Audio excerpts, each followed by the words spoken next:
بسم اللہ الرحمن الرحیم سبحان اللہ و بحمدہ سبحان اللہ العظیم صلی اللہ علیہ وآلہ وسلم۔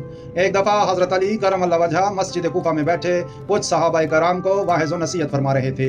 علم و حکمت کا سمندر، اللہ کے نبی صلی اللہ علیہ وآلہ وسلم کے شہر علم کا دروازہ، جب کچھ بیان فرماتے تو دل کے دروازے کھل جایا کرتے۔ اچانک حضرت سلمان فارسی رضی اللہ عنہ نے نہایت ادب سے سوال کیا، یا علی، کیا مرنے والے ہم سے رابطہ کرتے ہیں؟ کیا ان کی روحیں کبھی اپنے گھروں کو لوٹتی ہیں؟ حضرت علی رضی اللہ عنہ نے جواب دیا، اے سلیمان، ہاں، والدین کی روحیں اپنے گھروں کو لوٹتی ہیں، اور خاص طور پر شب جمعہ کو۔ یہ سن کر سب کی آنکھیں حیرت سے پھیل گئیں، دلوں میں ایک سنسنی دوڑ گئی، اور حضرت علی رضی اللہ عنہ نے نہایت دردناک لہجے میں بیان جاری رکھا۔ حضرت علی نے فرمایا، اے سلیمان، جب ماں باپ اس دنیا سے رخصت ہو جاتے ہیں، ان کی روحیں ہر شب جمعہ اپنے گھروں کو لوٹتی ہیں۔ وہ اپنی اولاد کے سروں کے گرد طواف کرتی ہیں، ان سے فریاد کرتی ہیں، روتی ہیں، چیخ چیخ کر کہتی ہیں، اے ہماری اولاد، ہمیں مت بھولو، ہمارے لیے کچھ صدقہ کر دو، ہمارے لیے دعا مانگو، ہمیں ایصال ثواب پہنچاؤ۔ لیکن افسوس، دنیا کی رونقوں میں کھو جانے والی اولاد ان کی آواز نہیں سنتی۔ وہ روحیں گھر کے ہر کونے میں بھٹکتی ہیں، منتیں کرتی ہیں، اور جب کوئی جواب نہیں ملتا تو مایوس ہو کر واپس لوٹ جاتی ہیں، سوائے ان روحوں کے جن کی اولاد نیکوکار ہو اور ہر جمعرات یا شب جمعہ کو ان کے لیے صدقہ، دعا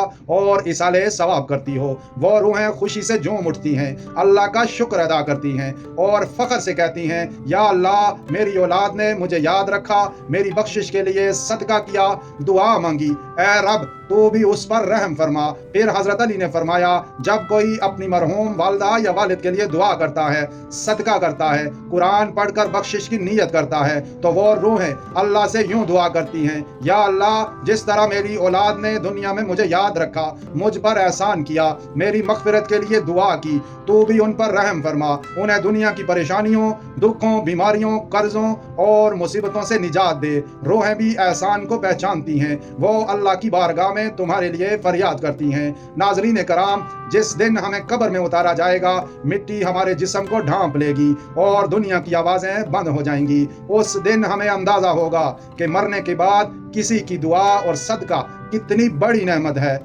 ہر انسان قبر میں پڑا ہوتا ہے اور منتظر ہوتا ہے کہ کاش میری اولاد میرے لیے کچھ بھیج دے، ایک سورہ فاتحہ، ایک کل شریف یا ایک روپیہ۔ ناظرین کرام، اگر آپ چاہتے ہیں کہ آپ کی دنیا کی مشکلات آسان ہوں، قرض اتر جائیں، بیماریوں سے شفا ملے، بے سکونی ختم ہو جائے، تو ایک کام لازمی اپنا لیں، ہر جمعرات کو اپنی حیثیت کے مطابق اپنے مرحوم والدین کے نام پر صدقہ کیا کریں۔ یہ صدقہ ضروری نہیں کہ ہزاروں میں ہو، چاہے 10 روپے کا ہو، چاہے ایک کھجور کا ہو، یا کسی کو پانی پلانا ہو، لیکن خلوص کے ساتھ ہو۔ رب کعبہ کی قسم، وہ دعائیں جو ماں باپ کی روحیں ہمارے حق میں اللہ تعالیٰ سے کرتی ہیں، وہ ہماری تقدیر بدل سکتی ہیں۔ ایک شخص حضرت حسن بصری رحمۃ اللہ علیہ کے پاس آیا اور کہا، حضرت، میری زندگی مشکلات کا شکار ہے، کاروبار میں برکت نہیں، بیماریاں گھر سے جاتی نہیں، دل بے سکون رہتا ہے۔ حضرت نے پوچھا، کیا تم اپنے والدین کے لیے کچھ کرتے ہو؟ وہ بولا، نہیں، بس کبھی کبھار دعا کر لیتا ہوں۔